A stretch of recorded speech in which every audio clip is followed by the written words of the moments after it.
I don't want a school bus ahead of me at 3 in the morning. I want to go home. There are children on that bus. That's annoying. So I speed up.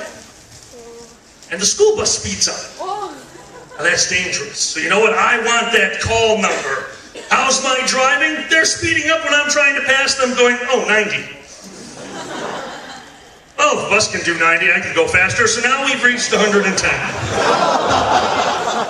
The bus is matching my speed. I have not caught up with it yet. Have you ever had a moment of realization in your life? Like it just clicks? It happened. I realized it. I, as slowly and carefully as I could, pulled my car over into the shoulder, woke up my friend and told him to drive.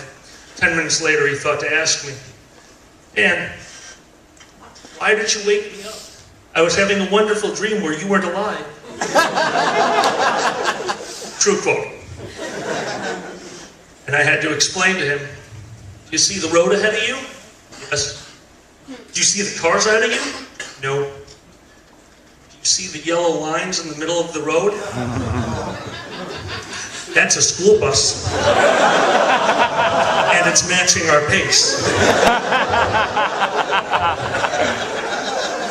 He then spun his head around 360 degrees and I fell asleep.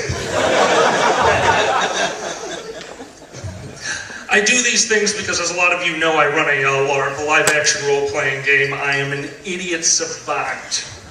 Because I go out there and I do what we basically do at a furry con once every 2 weeks. I go out, beat the living shit out of myself, and then I go to work on Monday pissed off that I haven't slept yet. We kind of sleep there. We should sleep there. We actually have a small room that we sleep in. 2 beds, they're bunk beds. They're actually hand-built bunk beds. We had to build everything on the site. Unfortunately, when you hand-build things, we're not engineers. We're not carpenters. We're not smart. So, I doubt you can see the concussion mark from when I decided that I would let sleep take me one night. Have you guys ever been to that part of sleep where you're right there? You can feel sleep trying to grab you, and then Godzilla attacks? It wasn't really Godzilla, it was a June bug. I didn't know I was asleep. It could have been Godzilla, so a June bug landed on my arm. And of course, what do you do when Godzilla attacks? You sit up. Now, I love this story because of this line. When I slid up and slammed my head at full force on the bunk above me, John, who was sleeping above me, woke up and slammed his head full force. Favorite part of the story, but now I have to tell you the shitty part. Now I told you there are 2 bunks next to each other.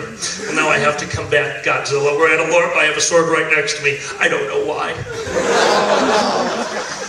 In case Godzilla attacks. So, I turned to get out of bed. Well, you need supports on bunk beds, so there's a board about this big that finished the concussion for me as I slammed my head full force into it. And now John knows what's going on, and he is screaming and laughing. Not really because he knows I have a concussion, but because of what happened next. You see, at this point, I am dazed, I am confused, not on drugs, but I needed to get out of the bunk bed. Now I'm 6'8". My center of gravity is nowhere. It doesn't exist on me. And as I went to get out of the bed, I tumbled face first into the other bed. Where my buddy, Tim, who unfortunately decided that clothes were not a necessity that night. He's straight.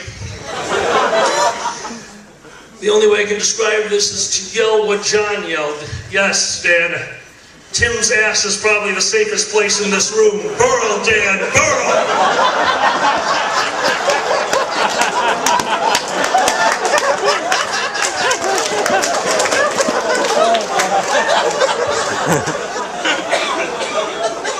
I love my hero friends. They are my other family besides furry and my family. They are really something. They are comedic geniuses. To do what we do, you need to basically turn off any kind of censor that says, no, you shouldn't say that, and no, you shouldn't do that. They're furries. They just don't admit it. And we do Gen Con. Now, for those of you who haven't been to Gen Con, it is a fur con, just weirder. And at this absolutely wonderful event, we always show up one day early just to get some sleep. Now, by sleep,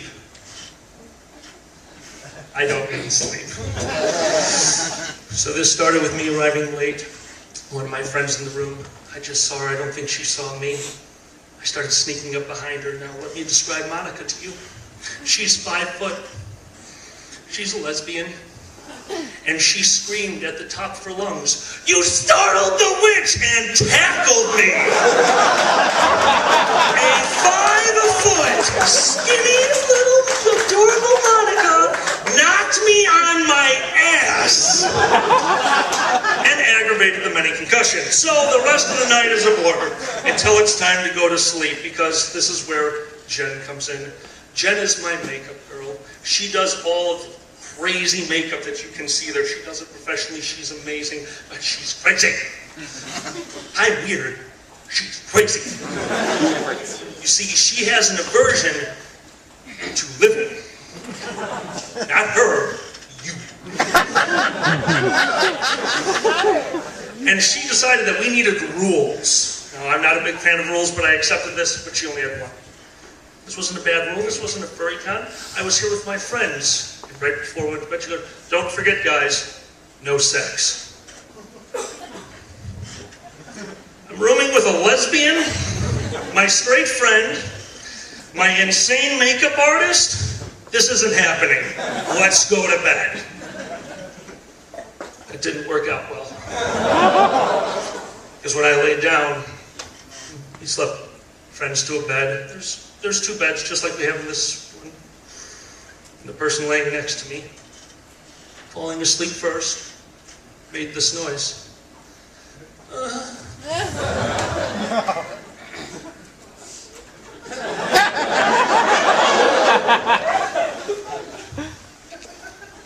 I'm not, And for the first time in my life, I had a woman straddling my near-naked body because she jumped from her bed onto mine in perfect formation to lay on top of me and start beating the shit out of me with both arms while yelling, "Ah! Terry the no-sex pterodactyl says no sex!" Sleep is over. We just had a pot of coffee with Monster in it. So now we gotta go further with this. Terry the No-Sex Pterodactyl, let's make a sitcom. Okay, this sounds great. Who would Terry the No-Sex Pterodactyl's friend be? Harvey the Horny Hedgehog, of course! So Harvey the Horny Hedgehog and Terry the No-Sex Pterodactyl became close friends. But, you know, Terry doesn't really go along with Harvey's life, so that's when Polly the Punctual Parrot comes in. Oh, Polly, the crazy things you do with the hedgehog whose name I've already forgotten, Harvey, that works. But unfortunately, even though Terry the No-Sex Pterodactyl had lectured Harvey the Horny Hedgehog and Polly the Punctual Parrot, Polly the Punctual Parrot's period was a little late. Oh, it was so sad, but that's okay. They had a visit from Craig the Crotch Crab and everything was okay for a short time. So, going on from there, and the last thing I remember as I fell asleep was the end of the series. As a soft voice, falling asleep in the bed next to me, simply called on him and said, "Abe, the abortion albatross to save the day."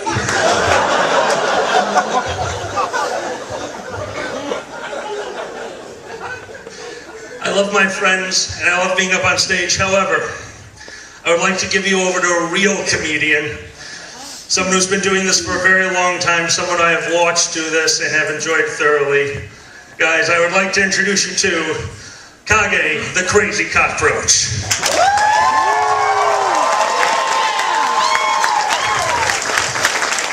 That's Alkali, ladies and gentlemen. What do you think?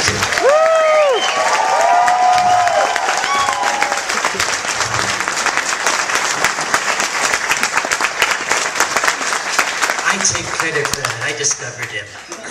And